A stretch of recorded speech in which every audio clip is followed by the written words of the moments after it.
Oui, donc autre sujet, je continue donc sur la thématique du judaïsme.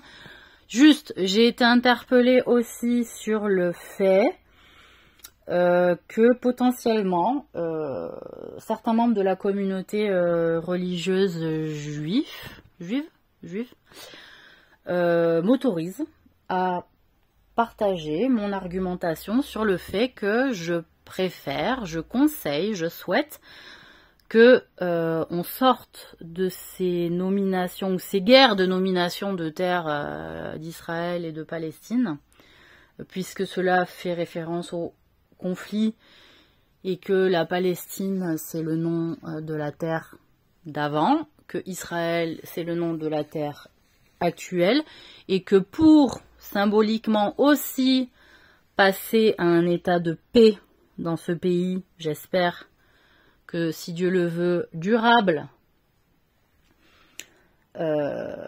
et sincère,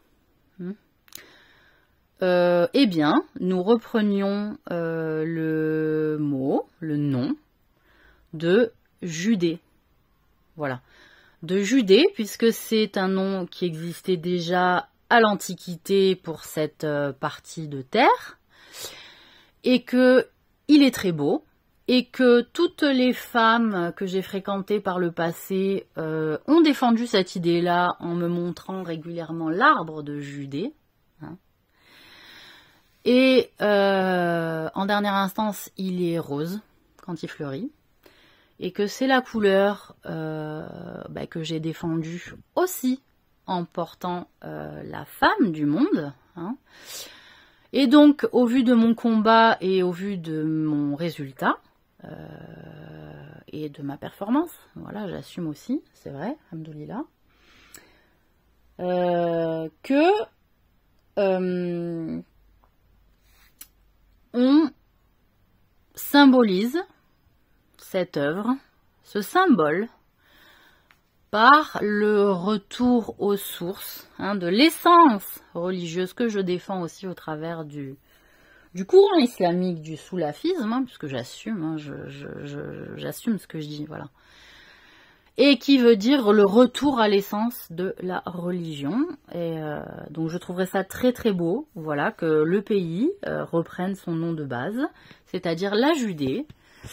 Symbolisant aussi l'humilité de part et d'autre des nations et des pays et des populations sur place pour que cela soit acté et que le travail qui se fait de manière un peu insidieuse et en sous-marin de tout un tas de personnalités et de personnes au sein des pays qui restent, malgré tout, dans une certaine forme d'anonymat, ne soit pas vain, et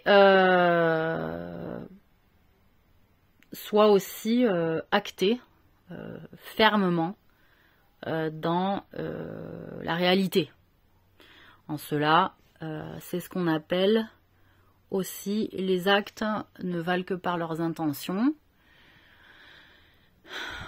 Donc, les actes valent aussi comme les intentions. Voilà, parce qu'une intention, en soi en islam, nous on dit, une intention, elle compte, même si elle n'est pas actée. Un acte, s'il n'y a pas l'intention derrière, ne compte pas. Mais si l'intention est bonne et que l'acte est fait, alors là, attention à la récompense. Donc, je vous invite fortement à œuvrer dans le sens de la paix, puisque tout le monde a l'air de s'en réclamer. Et du coup, on vous attend, beaucoup de monde, on vous attend à savoir qu'est-ce qu'il en est des paroles et qu'est-ce qu'il en est des faits. Et effectivement, en ce sens, on aura plus d'indications sur les intentions des uns et des autres. Voilà. Donc sur ce sujet, je clôt. Et il y a encore une autre question aussi que je voulais aborder. Merci.